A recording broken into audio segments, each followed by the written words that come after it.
आहे तर माझ्या रोह्याचे आराध्य दैवत धावीर महाराजांना नतमस्तक होते. स्त्री शक्ती स्वरूपिणी श्री तुळजाभवानी मातेला वंदन करते. जिजाऊ मातेला नमन करते.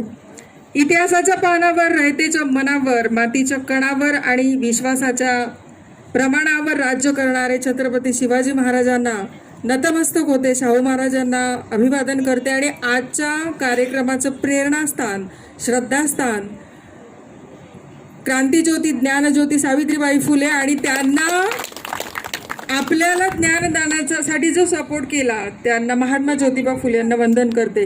त्याचबरोबर सन्माननीय व्यासपीठ आणि व्यासपीठावरील सर्व सन्माननीय माझ्या सगळ्या मान्यवर महिला भगिनी आणि सर्व मान्यवर बांधव, इथं उपस्थित सर्व प्रेक्षक, मायबाप आणि महिला शिक्षिका, या सगळ्यांना माझा आदरपूर्ण नमस्कार.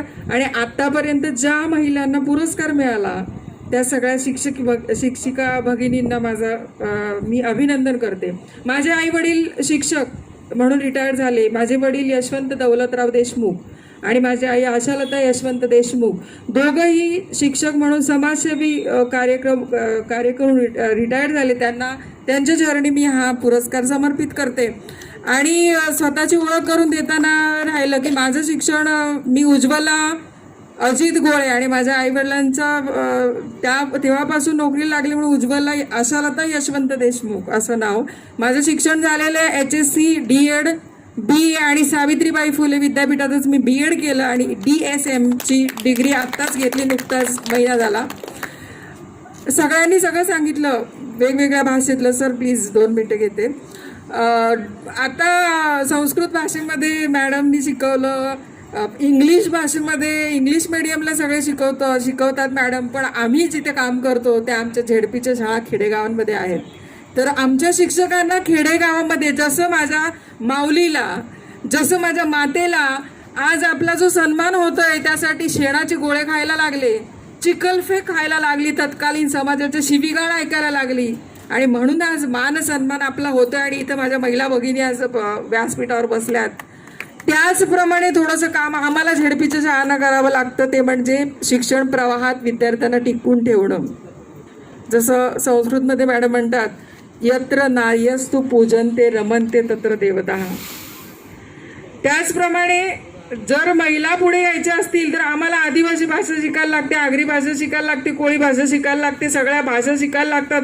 मी प्रयत्न केला जेव्हा वाड्या वस्त्यांवर आम्ही आमच्या नोकरींमध्ये मुलं गोळा करायला जायला लागलो, ऊन लागते म्हणून गॉगल लावला होता, स्कार्फ बांधला होता, ड्रेस, ते कोण मॅडम आल्या, बापरे कोण, आपली भाषा, आपण काय, त्यांच्या मनामध्ये न्यूनगंड तयार झाले, पळून जायला लागले.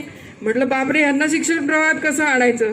सगळं काढून टाकलं, गॉगल काढून टाकला, स्कार्फ काढून टाकला पुढच्या वेळेला त्यांना. आणि त्यांची भाषा पहिली, मी पण खेडेगावात जन्माला आली, मी शेणवईची आणि ही रोहा मी रोह्याची कन्या आहे. म्हणून परमपूज्य पांडुरंग शास्त्री आठवले यांनी जे समाज प्रबोधनाचं कार्य केलं आणि त्यांची रोह्यातली कन्या म्हणून जबाबदारी आणि म्हणून मी जास्त वेळ घेऊन रोह्याचं महत्त्व सांगण्याचा प्रयत्न केला.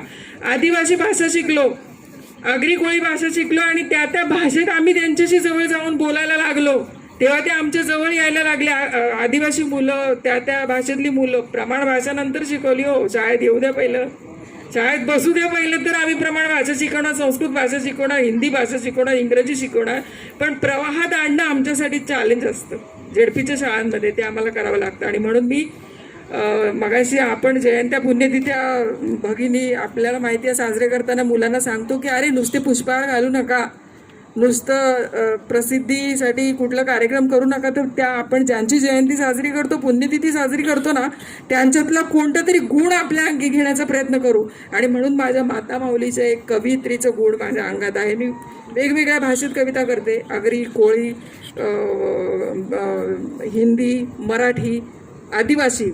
आणि त्या स्त्रियांना एकत्र करते माझ्या कर्मभूमीतच आणि त्यांना सांगते न्यूनगंड ठेवू नका, वाघीण व्हा, जिजाऊची वाघीण व्हा आणि सावित्रीची लेक व्हा.